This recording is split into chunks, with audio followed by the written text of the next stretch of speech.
Everyone, welcome back to my channel. I hope তোমরা সকলেই ভালো আছো। শীতকালে নানান রকম পিঠে আমরা সবাই খেয়ে থাকি।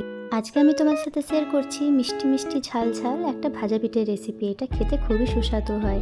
তো দেখো, আমি প্রথমে নিয়েছি দুটো রাঙা আলু, একটা ছোট আলু, আর নিয়েছি 1 কাপের মতো মুগ ডাল। মুগ ডালটা দেখো আমি প্রথমে হালকা ফ্রাই করে নিয়েছি, দেন জলে ধুয়ে নিয়েছি। দেন আমি প্রেসার কুকারে সব কিছুই দিয়ে দিলাম। তারপরে দেখো আমি দিয়েছি দুটো কাঁচা লঙ্কা আর পরিমাণ মতো জল দিলাম যাতে এটা পুরো বয়েল হয়ে যায়। সব কিছু বয়েল হতে 5টা থেকে 6টা সিটি দিয়েছিলাম। তারপরে দেখো একটা কড়াই নিয়েছি, কড়াইয়ের মধ্যে আমি 2 চামচ দিয়েছি ঘি, তারপরে অল্প দিয়েছি জিরে। দেন যে ম্যাশ করে আমি রেখেছিলাম বয়েল করা ডালটা, সেটা আমি দিয়ে দিলাম। এটা দেওয়ার পরে এর মধ্যে দিয়েছি অল্প নুন, অল্প একটু গুড়, আর দিয়েছি অল্প হলুদ। একটু যখন ড্রাই হয়ে যাবে পেস্টটা, তখন আমি গ্যাসটা অফ করে দিয়েছি। আর এটা গরম থাকতে থাকতে এর মধ্যে দিয়েছি 1 কাপ চাল গুঁড়ো আর 1 কাপ দিয়েছি ময়দা।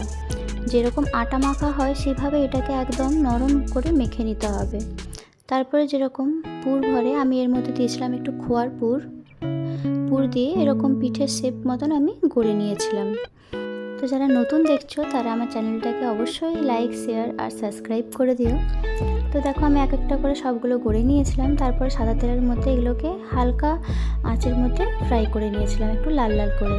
তো তোমরা এটা অবশ্যই ট্রাই করো। আর সংক্রান্তি তো আসছেই, তো আশা করছি এই পিঠেটা বানাবে আর আমাকে অবশ্যই জানাবে কীরকম হয়েছিল। আজকের জন্য এতটাই, টাটা।